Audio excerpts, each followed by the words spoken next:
சாட்சியை நிறைய இடத்துல கூடுவாங்க, சொல்ல மாட்டேன். லாஸ்ட் மந்த் என்ன ஆச்சுன்னா, நான் சர்ச் ஆஃப் காடுக்கு போயிட்டு இருக்கேன். அந்த பாஸ்டர் திடீர்னு கூப்பிட்டார். பாஸ்டர் திடீர்னு கூப்பிடுறாருன்னு பார்த்தா அவர் பெரிய பிரஸ்தவானவர்.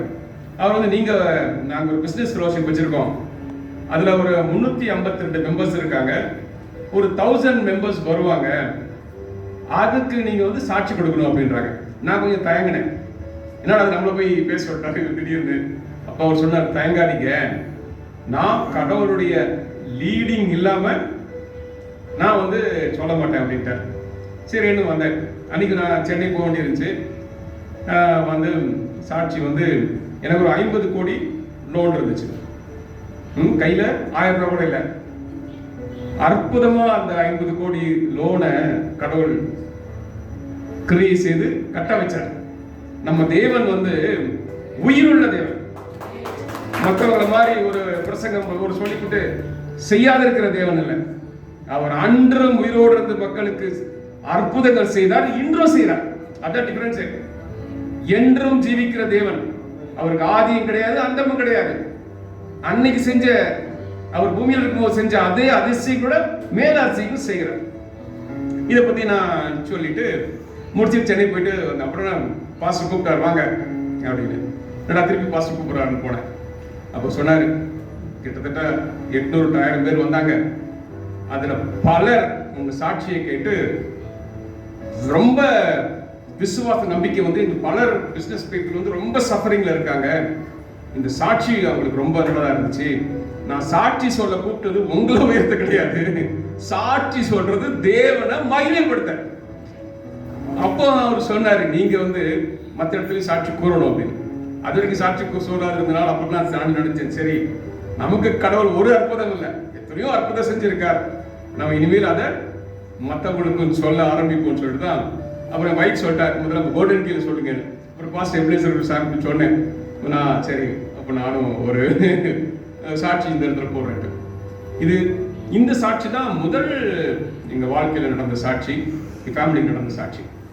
நான் பார்த்தீங்கன்னா தஸ்மி பார்க்கில் ஒரு வீட்டில் இருக்கேன். அந்த வீடை வந்து கம்பெனிக்கு கொடுத்து பேங்க்ல ரெப்கோ பேங்க் வச்சு ஒரு 1.5 crore லோன் எடுத்தேன். லோனை கட்ட முடியல. மற்ற பேங்க்லாம் பார்த்தீங்கன்னா பிரைவேட் பேங்க்ஸ், எஸ்பிஐ, எல்லா பேங்க்கும் கவர்மெண்ட் பேங்க் தான், ஆனால் டைரக்ட் இம்ப்ளிமெண்ட் உங்களுக்கு பண்ணுற கஷ்டம். ரெப்கோக்கு சீஃப் செக்ரட்டரி வந்து ஒன் ஆஃப் த டைரக்டர். இந்த ரெப்போ கோட்டெலாம் என் மேலே ரொம்ப கோவத்தில் சொல்லிட்டா, உங்கள் வீட்டை நான் ஜப்தி பண்ணுறேன் அப்படின்ட்டான். நான் சொன்னேன், எனக்கு அப்போ தெரியாது இப்படிலாம் பவர் இருக்கு அவங்களுக்கு பண்ணக்கூடாதுன்னு சொல்லிட்டு.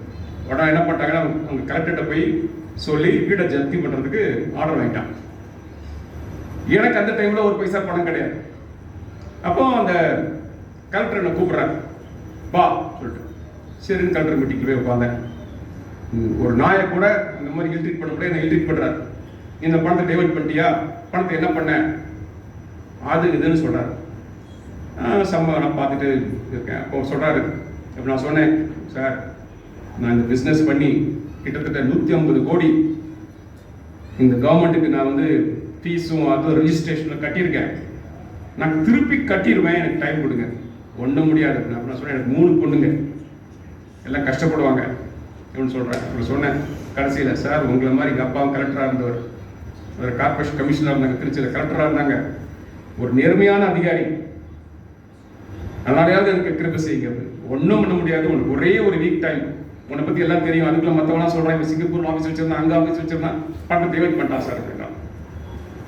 1 வீக் டைம், இல்லாட்டி வீடை ஜப்தி பண்ண போலீஸ் ஃபுல்லாக டீம் வந்துடும்ட்டாங்க. சரின்னு வைஃப்ல வந்து சொல்கிறேன், நான் இப்படி சொல்கிறாங்களே அப்படின்னு. அவன் சொல்கிறா, ஒன்றும் கவலை இல்லைப்பா அப்படின்னு. எனக்கு ஒரு கோபம் வேறு, என்ன ஒன்றும் கவலை இல்லை அப்படின்றா.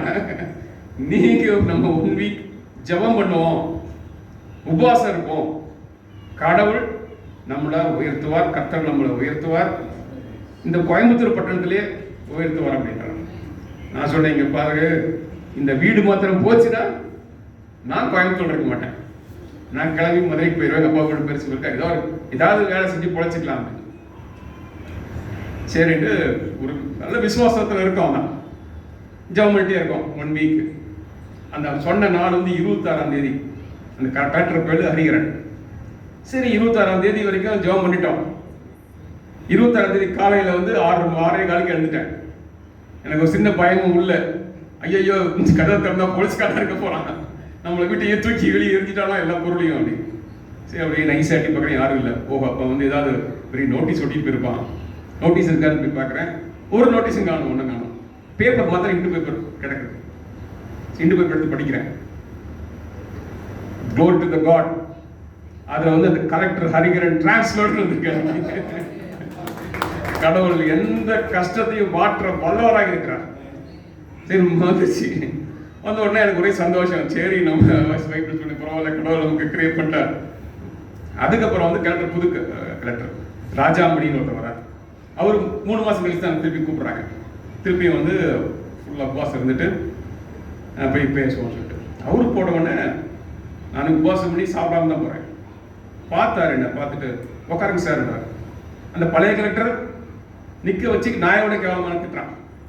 இவர் வந்து உட்காருங்க சார். நான் உட்கார்ந்த உடனே நீங்கள் சாப்பிடலையா அப்படின்னு கேட்டார். இல்லை சார் அப்படின்னு.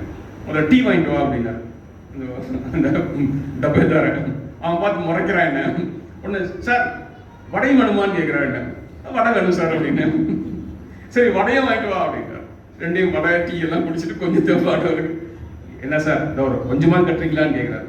இல்லை சார் நான் சொன்னேன், ரொம்ப அதே சொன்னேன், எனக்கு 3 பொண்ணுங்க, ரொம்ப கஷ்டப்படுறேன், ஆனால் இந்த பணத்தை கட்டிடுவேன்.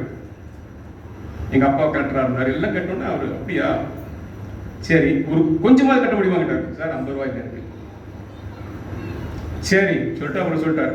அவர் கடவுளை விட்டு அன்னைக்கு பேசியிருக்கார் எனக்காக. அவர் என்ன சொல்லிட்டாருன்னா, சரி நீங்கள் கிளம்புங்க, நான் இருக்கிற வரைக்கும் நான் கூப்பிட மாட்டேன் உங்களை. ஆனால் என்னோட சீஃப் செக்ரட்டரி கூப்பிட்டாருன்னா சடவேல உங்களை கூப்பிட வேண்டி வரும், ஏதாவது 50,000 கட்டுங்க அப்படின்னா.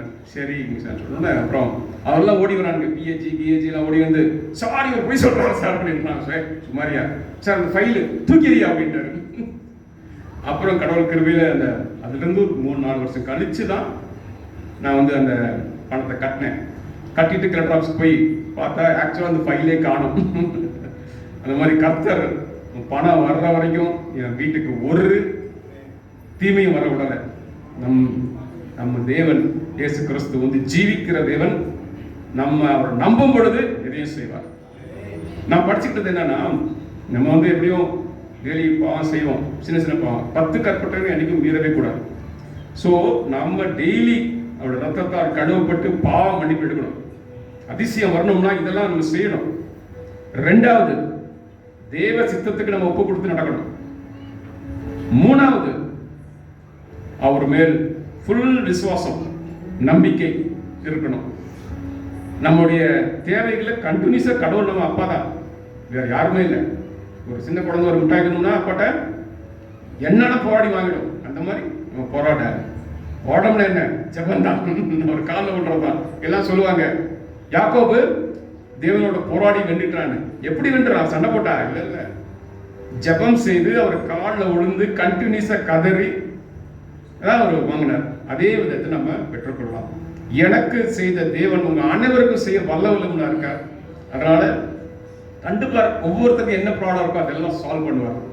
அதனால கடவுளுக்கு மகிமை உண்டாவதாக. எல்லாரும் கடவுளை பற்றிக் கொள்ளுங்கள், தேவன் இயேசு கிறிஸ்துவை பற்றிக் கொள்ளுங்கள், அவர் உங்களுக்கு விடுதலை தருவார். இந்த சின்ன சாட்சிக்கு கடவுளுக்கு நன்றி சொல்றேன்.